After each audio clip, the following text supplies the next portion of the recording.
Hello, everyone. This is the 160th episode of the Soccer Nostalgia Talk Podcast. As always, this is Sean from Los Angeles and the Soccer Nostalgia blog. Unfortunately, Mr. Paul Whittle from the 1888 letter blog could not make it this time.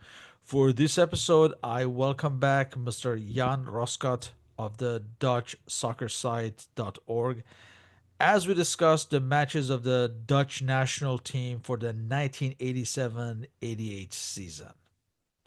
Welcome back, Jan. Thank you. It's always a pleasure to do this. So happy to be back. Let's start with the fall of 1987. What was the state of the Dutch national team as this season unfolds? That's a good point. I think we were getting back out of a darker period. We missed tournaments before that. I think that the glorious 70s generation was not followed up by a similar sort of quality level. And maybe it's not even the quality, but maybe the mentality.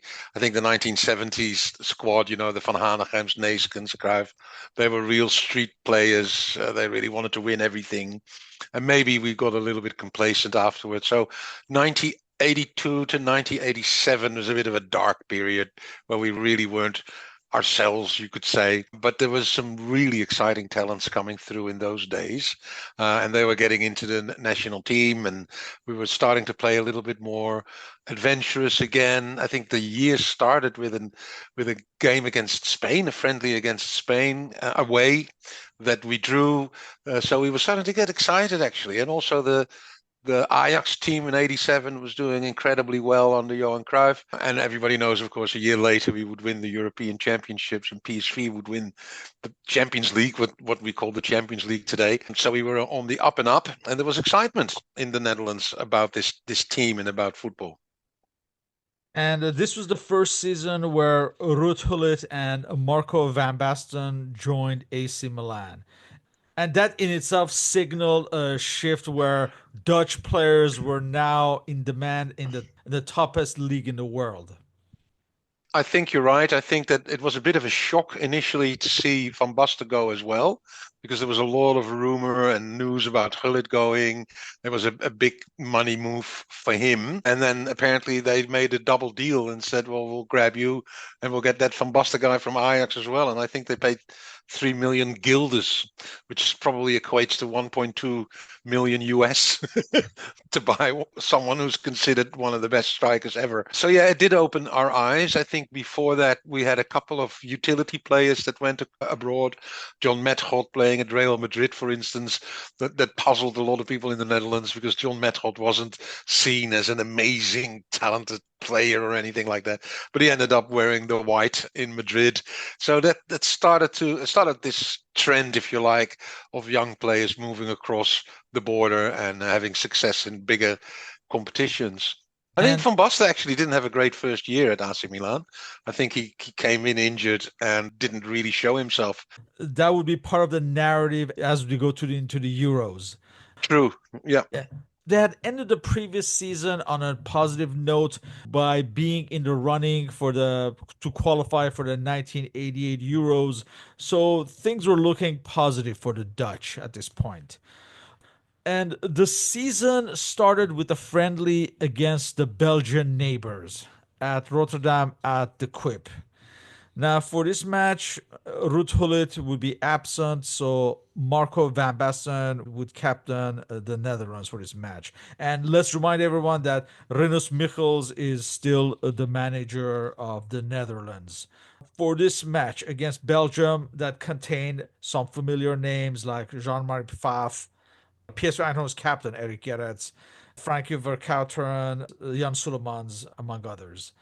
For this match, we have Hans van Breukelen of PSV Eindhoven in goal, Ronald Koeman of PSV Eindhoven, making his international debut, Siak Troost of Feyenoord, Adrie van Tigelen of Anderlecht in Belgium, Sonny Siloy of Ajax, Aaron Winter of Ajax. He'd be replaced by international debutant Henny Meyer of Ajax in the 67th minute. This would be his one and only cap for Henny Meyer. Frank Rijkaard of Ajax, Gerald Vandenburg of PSV Eindhoven, John van Schip of Ajax, Johnny Bosman of Ajax, and Marco van Basten of AC Milan. And Van Basten would miss a penalty kick in this scoreless draw Mhm. against Belgium. We also have to add that just a month prior, on August 12th, the Dutch FA had announced that Thijs Librax would be the designated successor to Rinus Michels. A scoreless tie to start off the season, but Belgium were always tough opponents. Yes, this is a very strong Belgium team, isn't it? Every single player was top in his position. I remember, I think the most famous thing about this particular game, Van Basten missing a penalty, I guess, was also one of those because that didn't happen often. Although he missed one in the penalty shootout in '92 in the semi-finals Right. against the Danes as well. But he normally would bury them. But this is the match where Jean-Marie Pfaff, the Belgian goalkeeper, was eating an apple during the match. Do you remember that? Oh, you haven't probably seen it, but the Dutch fans were giving him so much crap, from behind the goal, and one of them threw an apple on the pitch, and he picked up the apple and started eating it. So that's probably the most memorable thing of this match, apart from the missed penalty. In the beginning of this season, all was not well with Frank Rijkaard. He had problems that had carried over from the end of the previous season.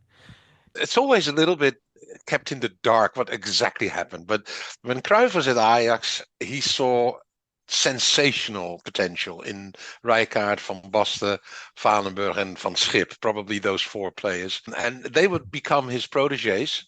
But he would be, as it was normal in those days at least, he was very harsh with them. He would constantly be on their backs, constantly cracking the whip, constantly telling them, you're not doing well enough, you should be doing better.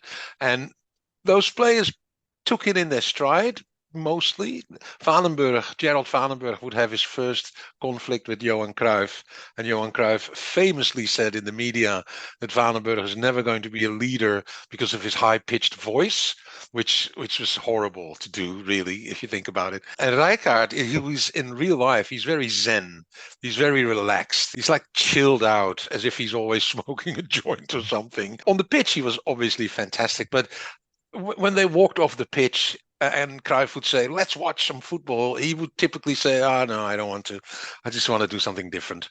So he and Cruyff clashed a lot. And at a certain point, he threw his jersey on the ground in training and said, you know what? I had enough. I'm out.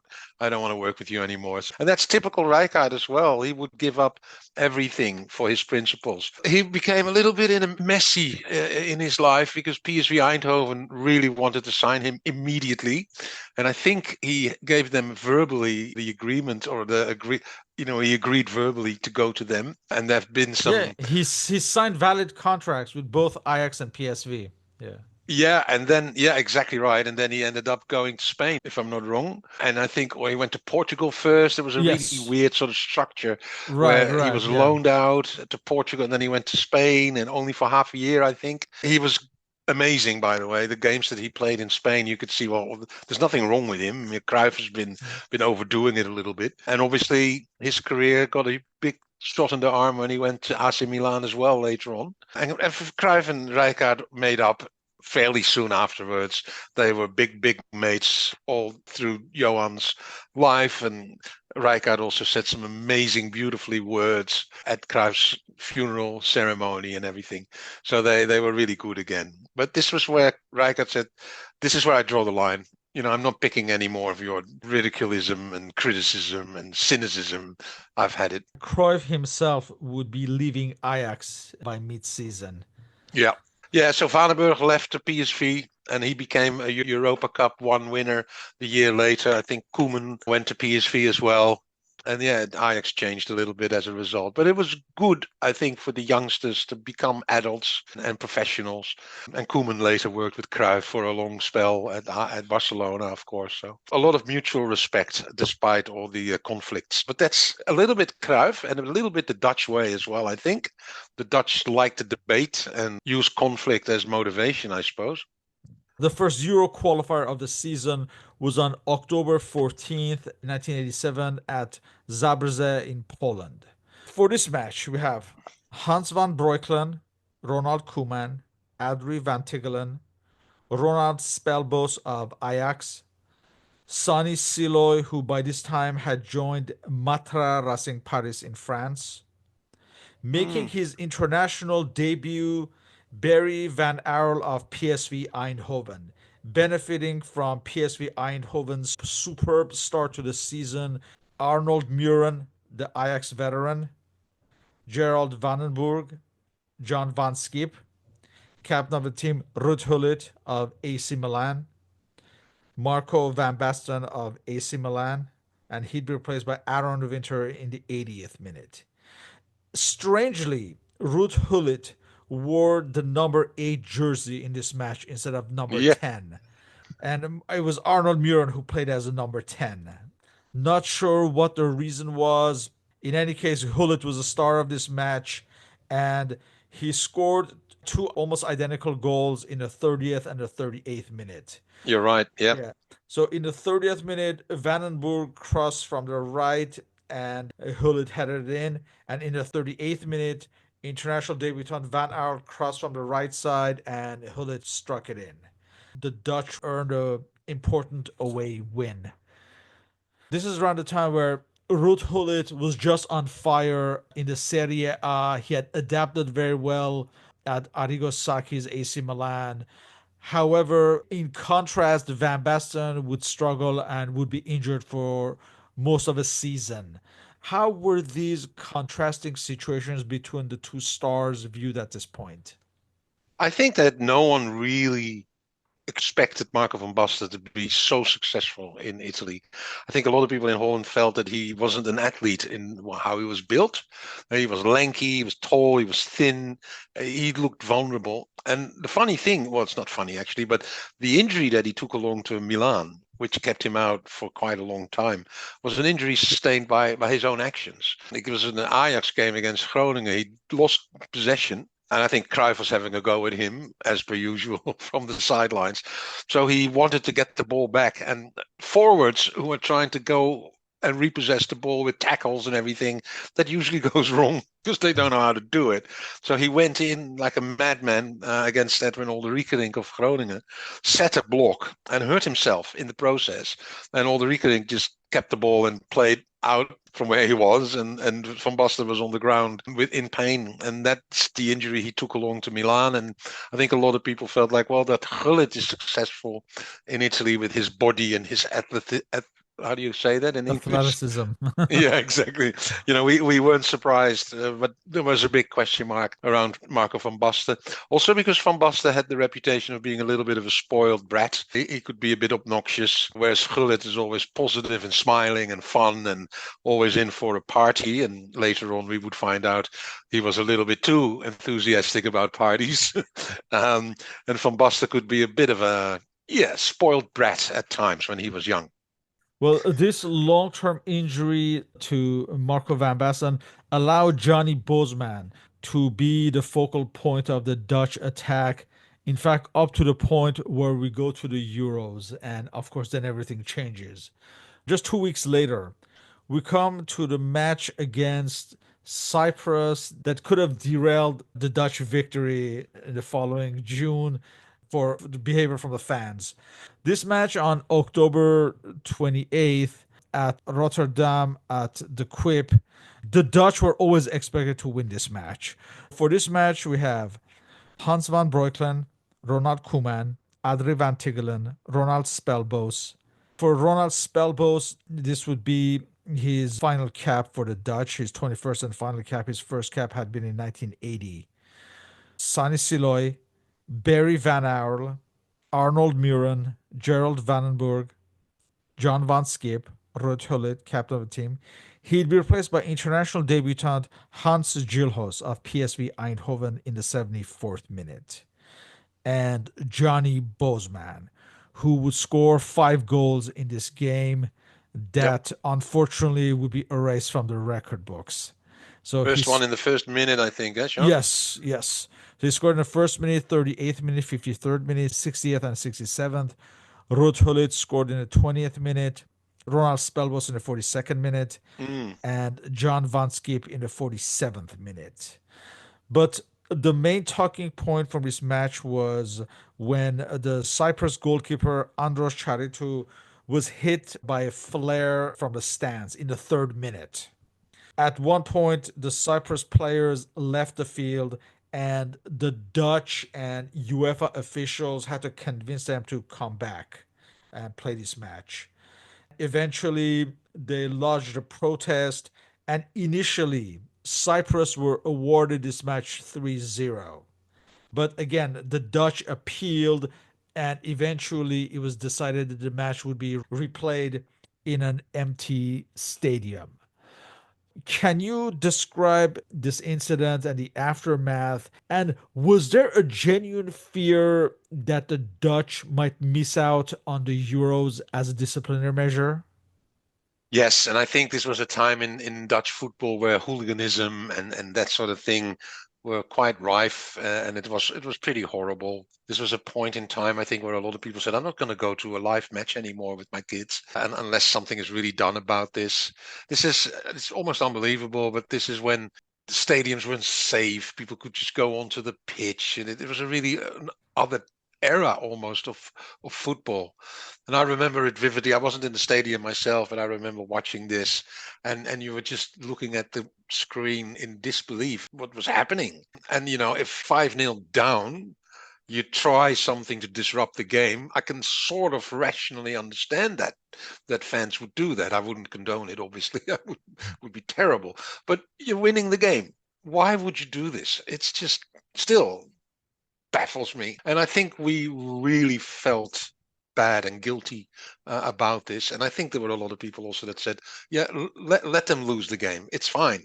We're not going to the tournament. These bloody supporters, they should learn their lesson. But of course, one guy who does something stupid would ruin it for millions of people, which wouldn't be fair. So we were very happy that we could redo the game. And Bosman obviously was really annoyed because he was doing really well with his 5 goals. I think he's the first player in the modern era after the Second World War for Holland to score 5 goals in a match, I think. This is one of those moments when you just walk away in disgust from your own fellow football supporters. And the interesting thing is that since then, the only issues we had was at club level. We never seen any issues at national team level since, I don't think.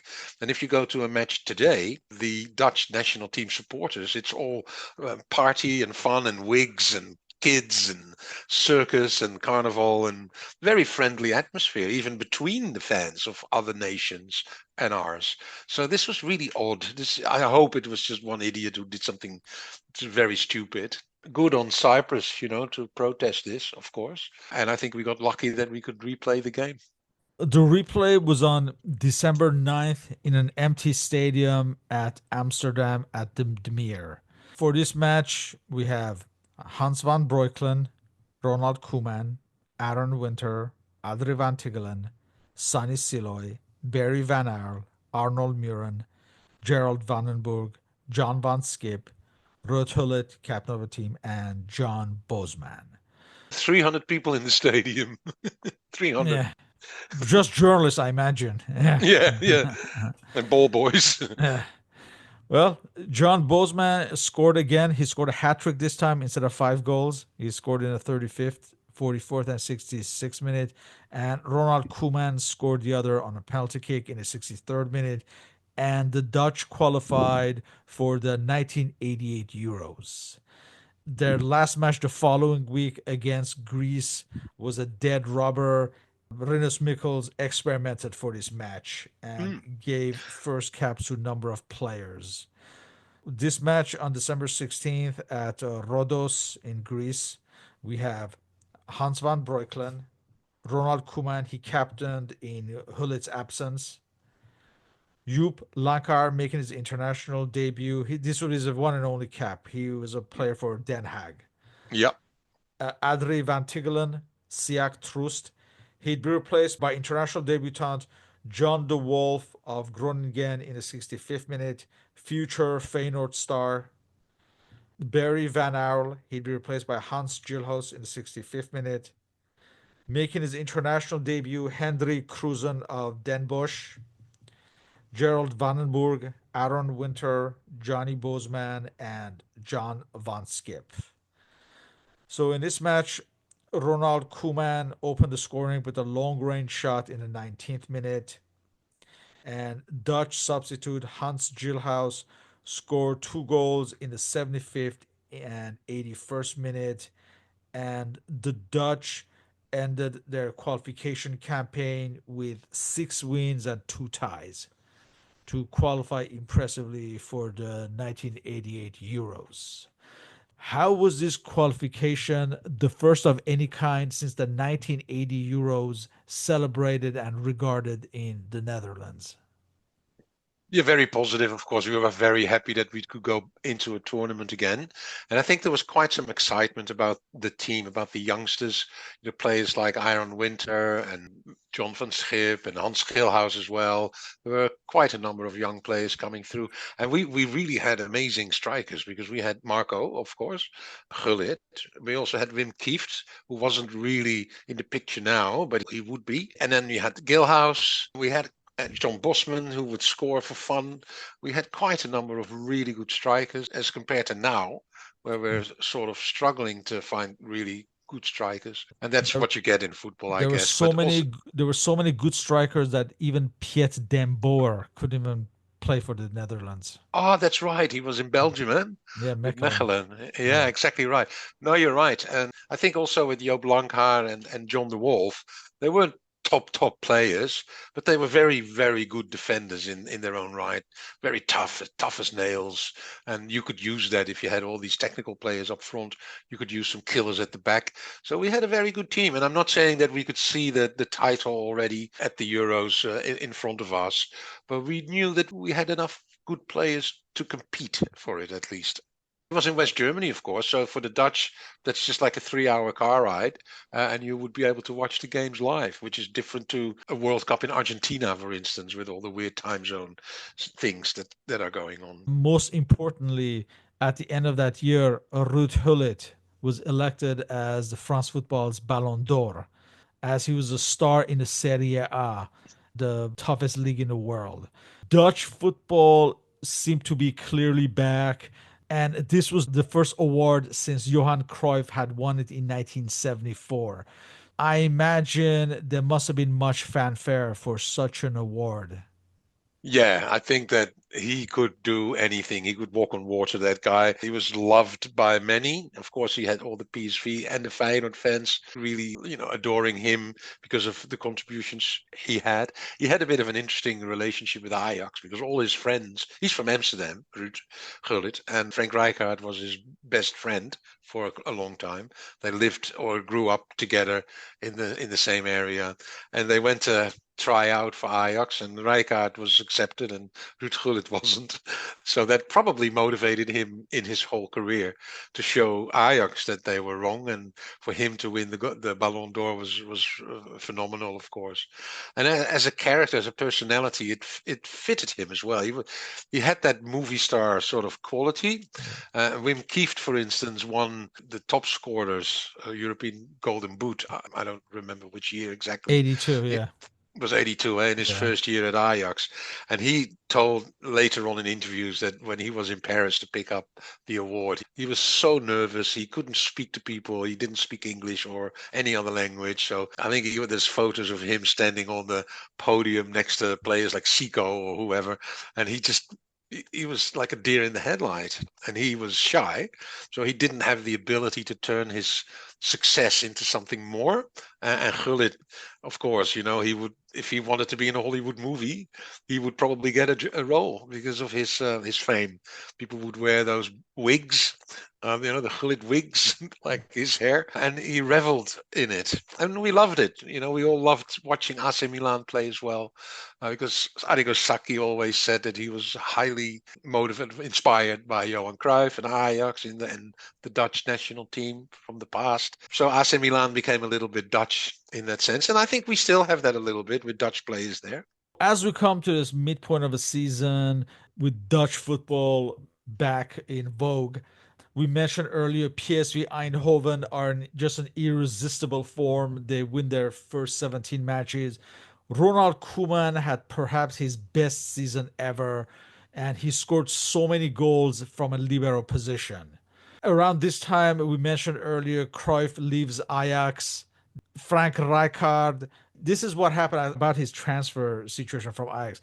He was signed by Portuguese side Sporting Club, but I think they had signed him past the deadline, from what I remember. That's Okay. why from there they had to loan him to Real Zaragoza, Yes. where he regained his form before the Euros. For the Euros, the Dutch were going to be in a group with England, the Soviet Union, and the Republic of Ireland. And incidentally, they had already scheduled a friendly against England for March, which Mm. both federations decided to go ahead. I think sometimes they cancel these matches. If the teams are in the same group, they usually cancel these matches. But I guess they decided to keep this on. This match at Wembley on March 23rd, 1988. This is England, who had also qualified impressively for the Euros. This is the England of Gary Lineker, Peter Beardsley, John Barnes, Brian Brian Robson, Robson, yeah. and Peter Shilton in goal, the veteran. For this match on March 23rd at Wembley, we have Hans van Breukelen, Barry Van Aerle, Siak Troost, Ronald Koeman, Sunny Siloy, Jan Wouters of Ajax making his first appearance of the season, Ruud Gullit, captain of the team. He'd be replaced by Henry Cruzen in the 60th minute, Arnold Muren, Gerald Vandenberg, John Van Skip. He'd be replaced by international debutant Adik Kut of PSV Eindhoven in the 83rd minute, and John Bozeman. This match, England took the lead through Gary Lineker in the 13th minute. But the Dutch were very impressive that day, and they took a lot of plaudits that day. And they tied the match in the 20th minute. First, Wouters' cross from the right side was diverted by Tony Adams into his own net. And then Johnny Bozeman headed in the second goal in the 25th minute. And I think this sequence, there was like 20 passes or something. I forgot to count. In the second half, England ties the match when Tony Adams made up for his mistake and headed in the equalizer in the 61st minute. So the match ended as a 2-2 tie, but clearly came away looking better and looking more confident from this match. And I seem to remember most of the press, foreign press, they were really impressed by the Dutch display. It was a bit total football almost, wasn't it? A lot of pass and move. They look good going into the Euros. A couple of months before this match, it was announced that Rinus Michels would manage West German side Bayer Leverkusen for the following Mm, season. mm, mm. Ahead of the Euros, another development was the famous Belgian side Mechelen. They were managed by former Ajax manager, the Dutchman Ad de Moos, and they featured Erwin Koeman, brother of Ronald, and other Dutch players, like we mentioned, Piet den Boer amongst them, Wim Hofkens. They reached the Cup Winners' Cup final. They were to face Ajax. Erwin Koeman earned a recall to the national team due to his displays. How was this success, the success of Mechelen, how was this viewed back at home? I think everybody loved it. It's a little bit like you're watching Liverpool now with the Dutch coach being very successful. Art de Mos was always considered a special coach, I think, in Holland. And he's still, I mean, he's must be almost 90 and he's still riding his bike and he's still watching all the games. And he's one of the most amazing analysts. He's very, very pure, very straight. Sometimes he comes from left field and he says things that you go like, he can't be serious. And then you think about it and you go like, well, he might have a point. He's got a really interesting eye for talent. So when he was successful at Ajax, and then when he went to Mechelen, which was almost an unknown team. If you look in Belgium, it was always Club Brugge or Anderlecht. And now Mechelen suddenly got a financial injection, and Art de Mos was able to get some Dutch players in that fitted his playing style.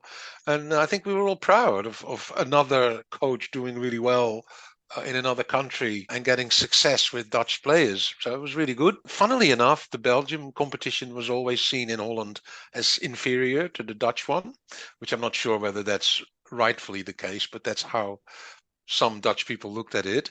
So if this would have happened, for instance, with Bayern Munich or with Barcelona, he would have a statue, Atemos, in Holland. But because it was a lowly team in Belgium, people were still a little bit like, yeah, well, it's Belgium. But they did really well. They beat Ajax in a finals, didn't they? Yes. Just a couple of weeks later, PSV Eindhoven won the Champions Cup. And in Mm. fact, they won the treble. So again, Yeah. Dutch football was really in vogue at this point at the European level. I imagine this further emboldened the press, thinking that maybe the Euros could be successful. Yeah, absolutely. But you look at the English lineup, for instance, of that friendly, and we did feel a little bit like it's boys versus men when you see players like Valenberg or John van Schip. They were kids almost. We weren't really buff in those days. We didn't go to the gym, which is different these days, of course. But the English players all look more mature and manly. So I think the 2-2 at Wembley was a really positive result also for the confidence of the team. Wim Kift would earn a recall due to his displays for PSV Eindhoven. If I'm not mistaken, he was a top goal scorer that season in the Dutch Eredivisie. He started to change his style a little bit because he used to be a real number nine like Bosman, the pointy end of the attack where the balls would go to and then he would head them in. And at PSV, he started to become a little bit a bit more of a player like Roberto Firmino at Liverpool, just drifting a bit more, getting the ball with this back to goal, and then runners like Romario and other players around him that he would then launch. So he became what I would call a forward playmaker almost. Because of his strong body, he was able to get defenders away from the ball. He would protect it really well, and he had a great eye for movement around him. He was actually, when he started out, he was a typical number nine, and when he ended his career, everybody felt like he's actually a little bit more than that, which is nice to see players develop even when they're already a pro player. Frank Rijkaard earned some playing time with Real Zaragoza, and he was also back in the national team setup. Ahead of the Euros, final two friendlies are in late May and in June. So the first one is on May 24th at home at Rotterdam at the Quip against Bulgaria. Now, I think the following day, PSV Eindhoven were playing in the Champions Cup final, so they were missing from this match. Yeah, For this match, we have the following lineup: Joop Hille of Feyenoord in goal, Frank Rijkaard of Real Zaragoza in Spain, Adrie van Tigelen. He'd be replaced by Siak Trus in the 77th minute, making his international debut and his only cap for the Dutch, Wim Kovermans of Fortuna Sittard. And he'd be replaced by the recalled Erwin Koeman of Mechelen in the 61st minute. We have Wilbert Souvrin of Roda Kerkrade making his first appearance of the season. He'd be replaced by Aaron Winter in the 46th minute. Jan Wouters, Arnold Muren, John Van Skip, Rod Hullet, captain of the team, Johnny Bozeman, and Henrik Kruzen.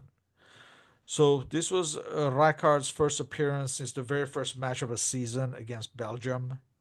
This was Siak Trust's fourth and final cap for the Dutch. His first cap had been in 1987. Erwin Koeman and Souvrin, they last played for the Dutch in 1986. In this squad, without any PSV players, the Dutch would lose this match. Jan Wouters scored in the 61st minute, but Bulgaria replied through Luboslav Penev in the 83rd minute, and Nikolai Ilyev in the 89th minute. Week later, on June 1st, at Amsterdam at the Olympic Stadion, we have the new European champions of PSV Eindhoven back in the lineup. So we have Hans van Breukelen, Adrie van Tigelen, captaining the side, Ronald Koeman, Frank Rijkaard, Barry Van Aerle, John Van Skip. He'd be replaced by Marco Van Basten in the 61st minute. He was now back into the squad. He was back from injury in the second half of the Serie A season. And though he was not a starter in the latter stages of the season, he did chip in with some important goals. And he was slowly regaining his form. But at this point, he was not, I guess, match fit enough to be a starter for the Dutch. Then we have Jan Wouters, Arnold Muren. He replaced by Erwin Koeman in the 77th minute. Gerald Vandenburg, Johnny Bosman, and Wim Kift of PSV Eindhoven. And this was Kift's first appearance since 1986. As we mentioned, Van Basten's first appearance of the year. In this match, the Dutch win 2-0.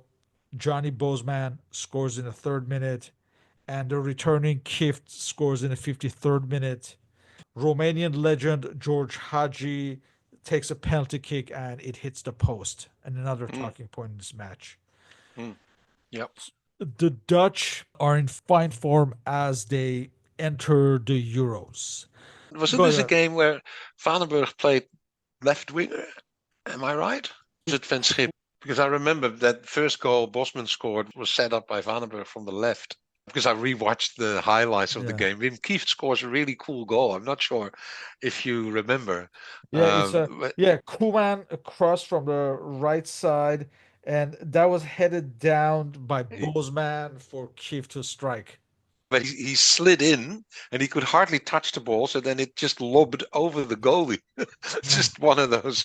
It's like the same one again, not the same one, but similar to the Ireland goal at the Euro tournament, where the ball just bounces really weird. Oh, yeah, yeah. You remember against Ireland, the header, Oh, and this one yes, yes. also has a bit of a lucky streak to it, but they all count, so it's all good. Yeah. Let's look at the final 20 players selected for these Euros. For goalkeepers, at number one, we have Hans van Breukelen, and number 16, we have Joop Hille.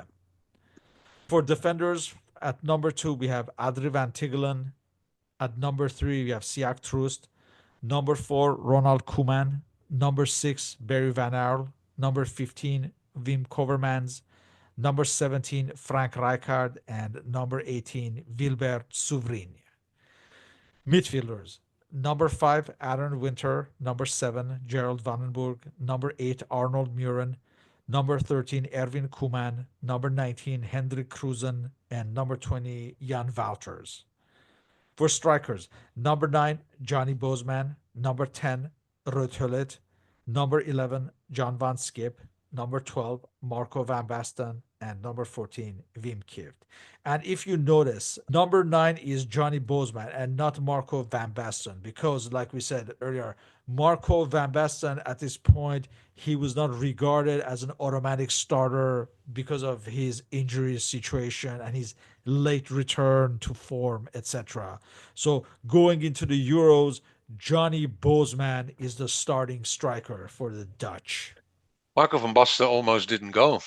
Back home, what was the general perception from the press about how Van Basten would perform his chances in the Euros, let's say, at this point? No, I think that everybody felt that Bosman was going to be the success for us in the Euros because he scores so easily and he's such a pleasant guy. Where Marco van Basten could always be a little bit narky and give his opinion and whatnot. Bosman is the ideal team player. Kieft would be the ideal super sub. So Marco van Basten was like the Joker when he was going. Now, I remember that there was a point where people felt a little bit like, just come on with it. Because Van Basten was annoyed that he didn't get a lot of mental and support from Michels and playing time. So he actually decided he might not go. And I think the Dutch fans were a bit like, man, come on, don't be a whiner and don't be a prima donna. You've been injured. At the same time, we all recognized his quality. So we really wanted him to go along, but we felt he didn't have the grounds to be a prima donna. And then he spoke to Cruyff about it, and Cruyff said, "You got to go. You just got to go, and you got to demonstrate at the training sessions that you're the man." And I think he did. At the end of the day, I think Johnny Bosman said in an interview later that he could feel at training sessions that Van Basten was really in his neck, breathing in his neck. But we had some really decent players. We really believed in this team, I think. Michels did a very smart thing by picking a lot of players that would not play a lot based on their personality, not just based on their skills. So players like Wilbert Soufrein and Henry Cruzen and Wim Koevermans, those were not players that were going to be difficult. They were already thankful that they were part of the whole scene. And sometimes it happens. We had it in 2012 when Bert van Marwijk took the team that did so well in World Cup. He took them into the Euros, and there were a lot of players complaining, and they wanted to play, and they were nagging and making it hard. And the end result was that we left without scoring 1 point, really, and a lot of egg on our face. So Michels was smart like that. Marco van Basten was the only difficult guy that was not in the starting lineup. And of course, the first result against the USSR gave him his opportunity against England, and the rest is history. First match of the Euros. The Dutch, like we mentioned earlier, were in a group with the Soviet Union, England, and Republic of Ireland. So this first match is on June 12th, 1988 at Köln at Müngersdorfer Stadion. And let's remind everyone, this is the Soviet Union that's filled with the Dynamo Kiev backbone, the Dynamo Kiev of the national team manager Valery Lobanovsky, who was simultaneously managing the Dynamo Kiev side as well as the national team. So you have the captain, goalkeeper Rinat Dasayev from Spartak Moscow, and others like Oleg Kuznetsov, Litovchenko, Alexander Zavarov on his way to Juventus, Alexei Mikhailichenko, Igor Balanov, the 1986 Ballon d'Or winner, and Oleg Protasov, among others. So a very good side. Very good side. Yeah. Yeah. For this match, for the Dutch, wearing for the first time that iconic kit for these Euros, we have Hans van Breukelen, Barry van Aerle, Frank Rijkaard, Ronald Koeman, Adrie van Tichelen, Jan Wouters, Ruud Gullit, captain of the team, Arnold Muren, John van Schip, Gerald Vandenberg. He'd be replaced by Marco van Basten in the 59th minute and Johnny Bosman. The Dutch dominated this match, but they would lose with a Vasily Ratsvali from the edge of the box. Beautiful goal. Yeah, wonderful goal. And probably the best game we played during the whole tournament, ironically. Yeah, they played very well. The Dutch played very well, but they lost, and this will lead to a tactical reshuffle. Apparently, from suggestions from Ruud Gullit, it was decided to include Marco van Basten into the squad. I think it's also a little bit of a ideology thing going on, where in the Netherlands in those days, it had to be 4-3-3. If you want to play attacking football, you have to have three forwards, and they were very religious about it. And then when Gullit and Van Basten played in with AC Milan, they played 4-4-2. And they play 4-4-2 in a very attractive attacking manner. So I think Gullit by then already felt like we don't need to stick to 4-3-3 if we don't have the wingers. And that was the problem Michels had. He used John van Schip as a left winger, who is actually a right winger and right-footed. And I think he experimented with Gullit as a right winger, and he's not really a right winger. So that didn't really work. Even though we played an amazing game against the USSR, we were better off fortifying midfield and have two strikers with more space and more transitional strength, if you like. And I think that's the change that Michels made finally after losing this game. So Johnny Bosman and John van Schip were out of the lineup from that moment on to be replaced by Erwin Koeman and Marco van Basten. Yeah. That would be the Dutch lineup going into the final. Also because Arnold Muren by then, he probably was 36 years old or something. And he 38. 38 even, yeah. So you, Yeah. you you couldn't expect from him to do all the work in midfield that a midfielder would have to do, which is also why Erwin Koeman as an extra midfielder slash wingback almost was going to be so vital because Erwin Koeman, a very gifted player, by the way. I think technically better than Ronald, but also a workhorse and a humble lad who would always put the team first. So it was a very good move by Michels, if it was Michels, to make those decisions. There's always doubt about whether Michels made the decisions or Gullit. This match against England, where Marco van Basten became a legend of world football. It's on June 15th at Dusseldorf at Rheinstadion. For this match, we have Hans van Breukelen, Barry Van Aerle, Rijkaard, Ronald Koeman, Adrie van Tigelen, Jan Wouters, Ruud Gullit, Arnold Muren, Erwin Koeman, Gerald Vandenberg. He'd be replaced by Wim Kieft in the 62nd minute, and Marco van Basten, and he'd be replaced by Souvrin in the 87th minute. So Adrie van Tichelen, by the way, he's a name that hasn't been mentioned a lot, but he's one of those unsung heroes. He's an Yes, unbelievable player. a late Uh, developer, and yeah, a late developer, you're right. He used to be at Sparta for a long time. He was tough as nails. They called him the Nail, actually. That was his nickname because he's tough as nails and he was a bit lanky in his body type, but he was an exceptional player as well. Didn't get to see much of that because of his role in the team, but he was a really good player. I really enjoyed watching him always. maybe not for the football connoisseurs, but maybe those who probably didn't follow football as closely. This is where Marco van Basten becomes the global superstar after this match. In the 44th minute, we finally see his combination with Ruud Gullit. Gullit's cross from the left side. Van Basten controls it, pulls it back, and then unleashes a shot past Peter Shilton. As you said earlier, the rest is history. Despite England tying the match through Brian Robson early in the second half in the 54th minute. England played really well as Yeah, well. I was about to say, I was going to say Oh, that incidentally, despite the score, England actually had good spells in this match. And perhaps this was their best performance in the Euros, in fact, despite the loss. yeah.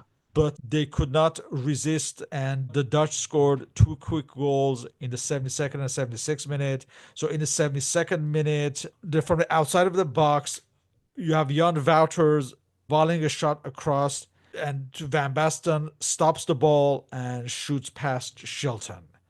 And then in the 76th minute, there's a corner on the right side by Erwin Koeman. It was flicked back by Wim Kieft, and Marco van Basten volleys in the third goal.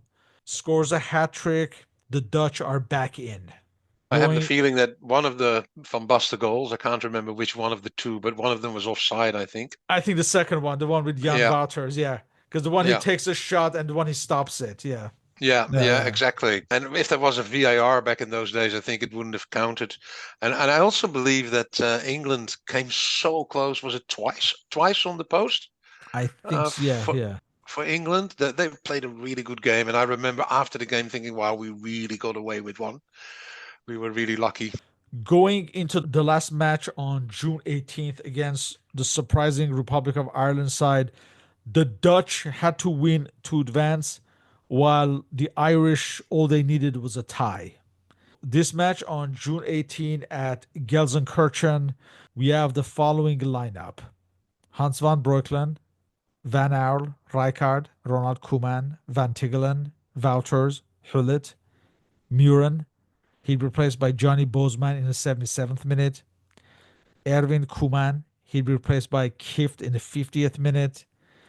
Vandenberg and Van Basten.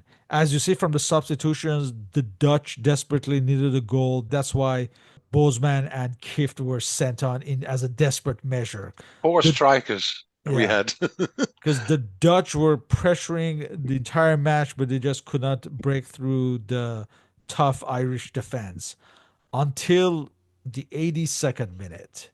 There's a cross from the right side that was headed out by the Irish defense. Ronald Koeman volleys it from the edge of the box.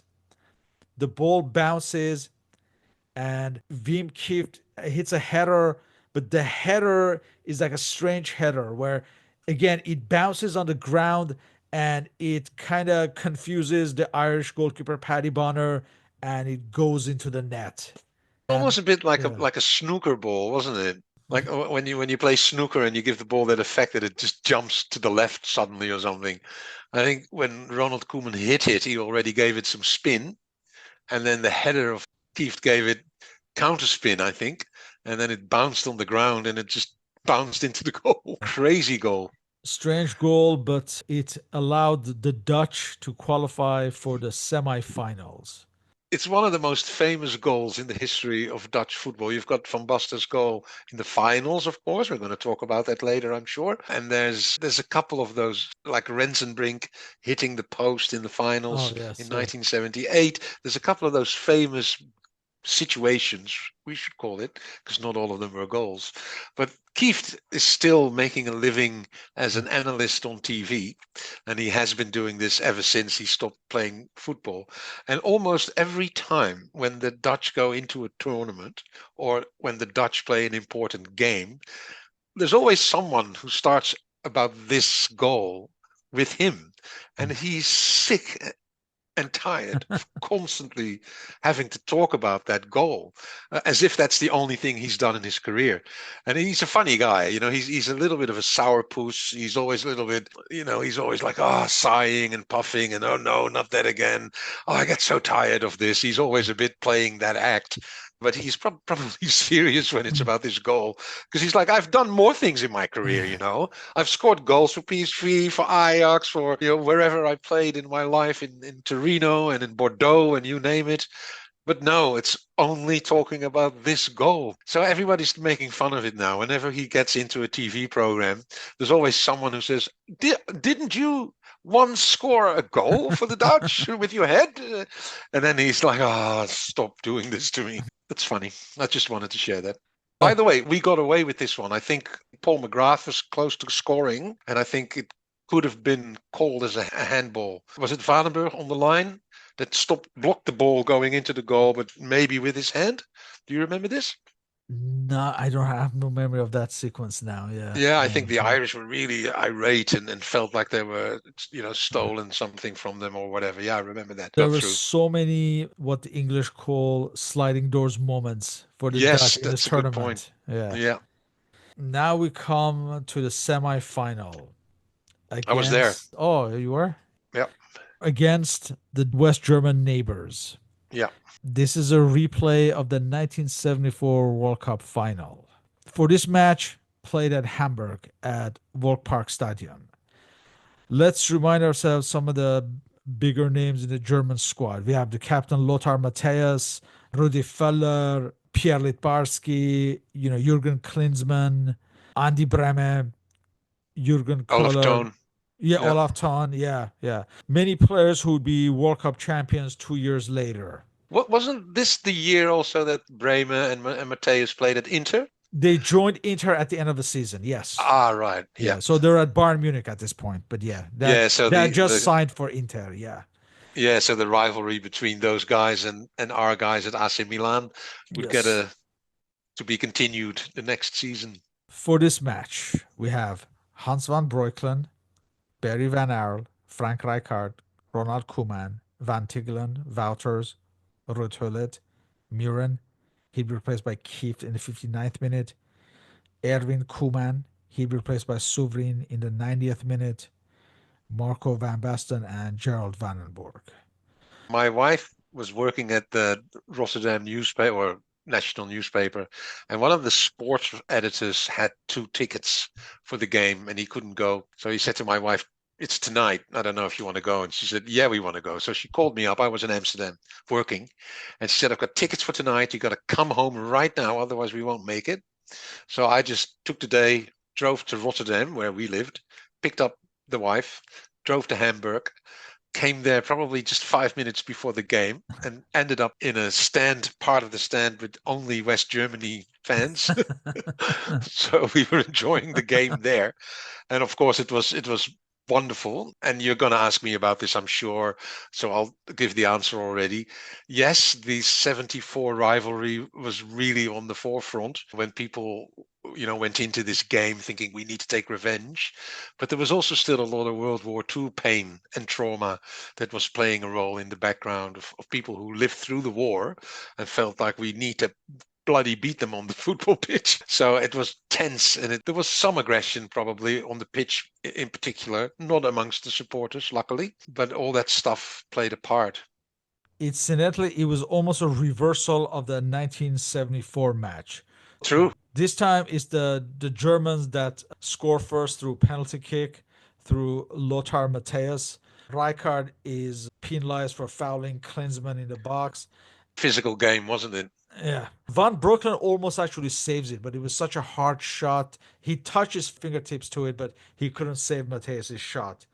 Then in the 74th minute, the Dutch tied the match. This time, Jurgen Keller fouls Van Basten to be continued in the 1990 World Cup, and Ronald Koeman scores from a penalty kick.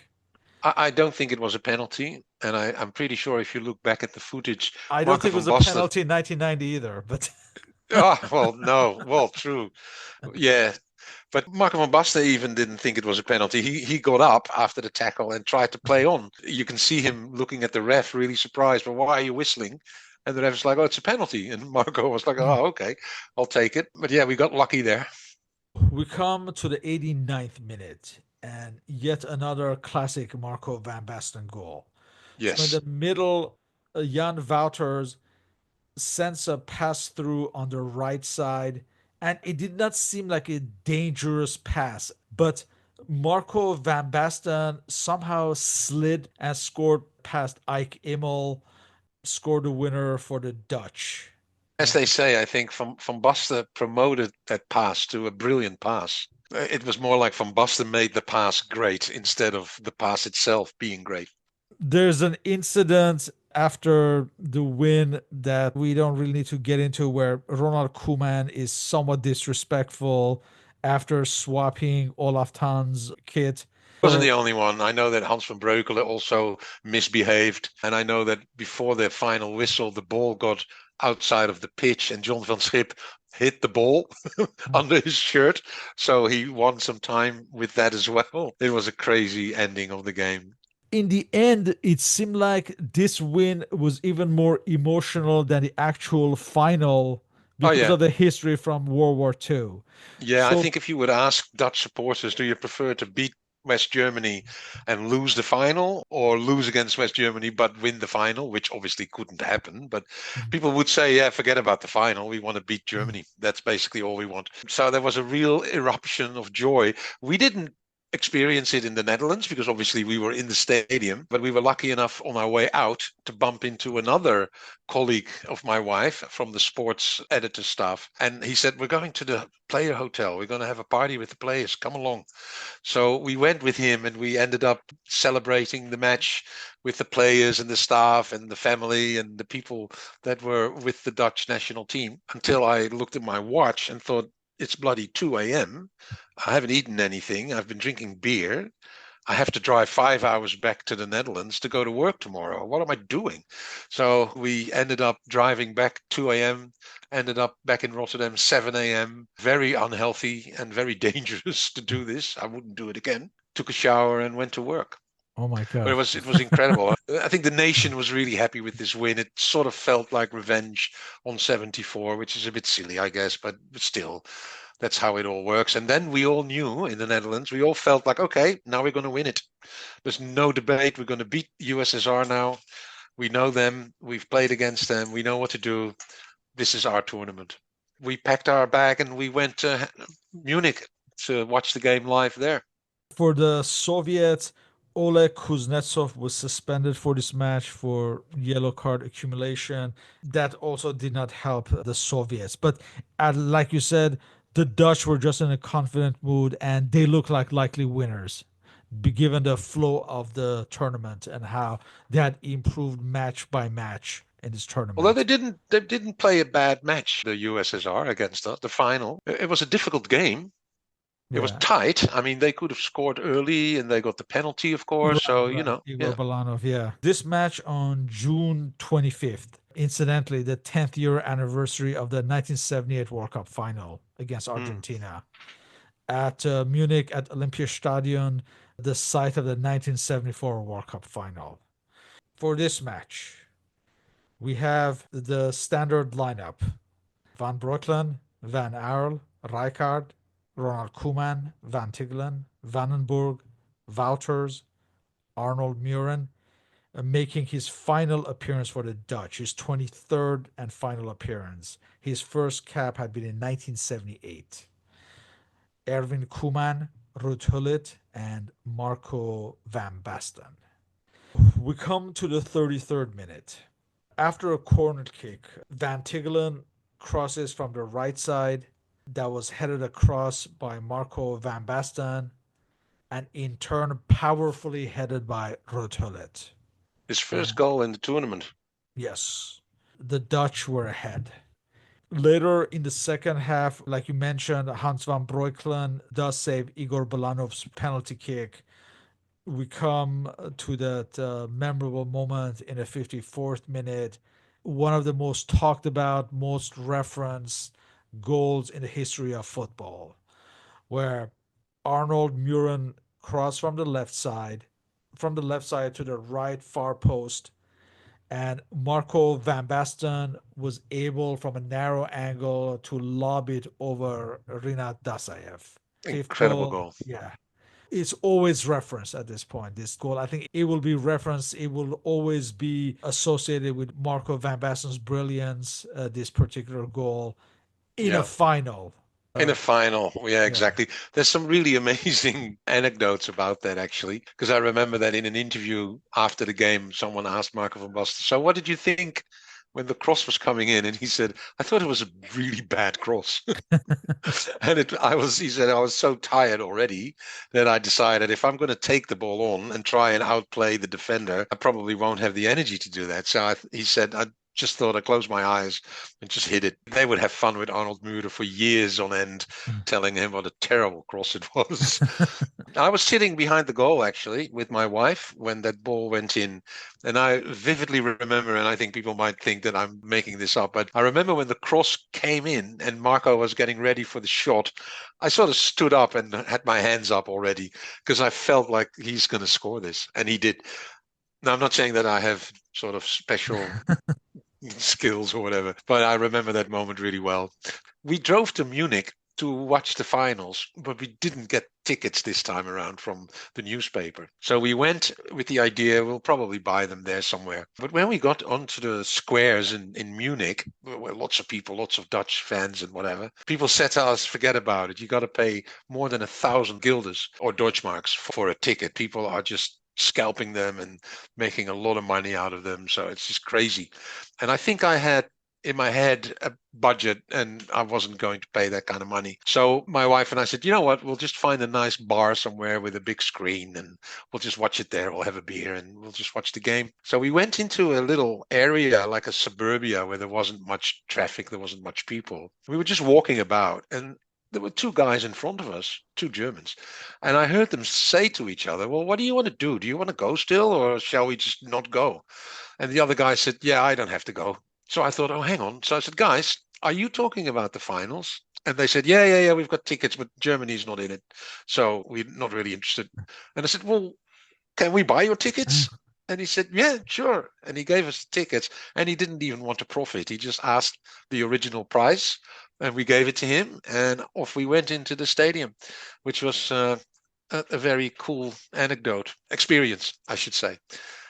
Talking about anecdotes, I've got one more which I would like to share. This is something that blew my mind. I didn't know this. I only found out a month ago, and I can probably send you the clip. But apparently, the Dutch team had a friendly before the European Cup, had a friendly against an amateur team in the Netherlands. And that amateur team scored a goal exactly like Marco van Basten's goal. Oh, And wow. there's footage of it. And Marco van Basten was there. in the team.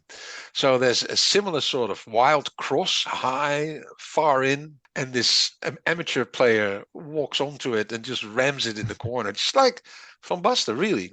And that came in a TV program just a month or so ago, where the actual goal scorer was in the program, and Marco as well. And they said, Marco, do you remember that? And he said, well, I don't really remember it, but now I see it, I remember it. But maybe subliminally or subconsciously, I put it in my head and knew that I was able to score like that. Yeah, it's a really, really interesting, weird situation. I'll hopefully find the footage and send it to you. Yeah, I'd love to see that. Yeah, I didn't know about this story. Yeah. Yeah, well, I've only found out a month ago, and Yeah. I'm 120 years old and seen every game the Netherlands play. Other things to mention, the five PSV Eindhoven players on the Dutch squad. They won the treble as well as the Euro. So they won every tournament they participated that season. So that's Hans van Breukelen, Ronald Koeman, Barry Van Aert, Gerald Vandenborg, and Wim Kieft. So exceptional season for these five players. Rinus Michels became the first manager to win the Champions Cup and the Euros. And Ronald and Erwin Koeman became the first pair of brothers to win the Euros. Of course, Marco van Basten became top goal scorer with 5 goals. The Dutch won their only international title in football to this date. Memorable year for Dutch football. How would you compare the euphoria of this victory compared to the celebrations of the successes of the great Ajax of Johan Cruyff a decade or so earlier? Yeah, that's a tough one because I was really young when they had their successes, so I can't really remember. I think when a club team wins, the club supporters are really ecstatic, and the supporters of other teams, which would be me, for instance, I was a Feyenoord supporter, or still, we would think, oh yeah, well done, guys. We'll try to do that as well, but we wouldn't be as happy when the Netherlands wins. Then the whole country is in happiness, and you may remember that the team got a canal ride in Amsterdam, and it was just nuts. There were millions of people jumping in the water, swimming towards the boat, and there's all these crazy scenes. So yeah, it was really seen as finally we win something. And since 1988, we haven't won anything else. So it's still the only trophy that we have in our trophy cabinet. So it meant a lot. Marco van Basten became a legend. Despite all his success is inextricably linked to these Euros.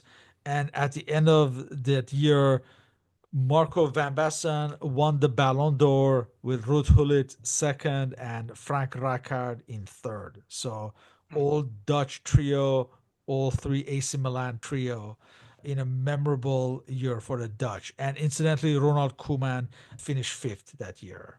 So top five, we have four Dutch players. Incredible. Yeah. Getting back to Rinus Michels, how is he regarded in terms of the success of the team? In terms of tactics, or is it more of the players in this case?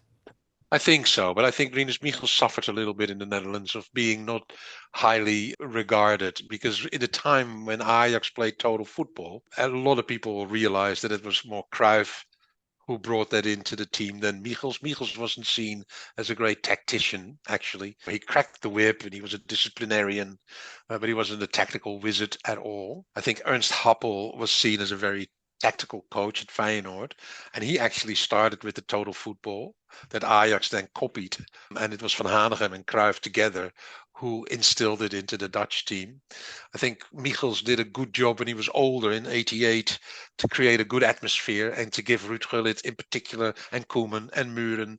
He gave them a lot of freedom and a lot of authority. And he was just there as a manager more than a coach. And of course, in 1990, which is something we'll have to do in future podcasts, he really dropped the ball by betraying the players. This is to do with the Cruyff, Liebrechts, Right. Beenhakker situation. That didn't help Michels with his PR. So I don't think a lot of people will look back at 1988 and say that was Michels' victory. I think most people will say that was Van Basten, Gullit, basically the AC Milan trio and the Barcelona central defender who made it all happen. But in all seriousness, Van Breukelen had a sensational tournament.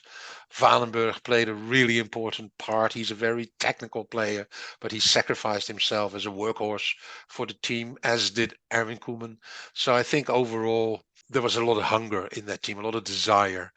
And sadly, in 1990, we couldn't find that anymore, which is similar to the 2010 World Cup run we had, and then the 2012 European Cup debacle. It seems to be part of Dutch culture that if we do something really well, we become complacent and a little bit arrogant, sadly.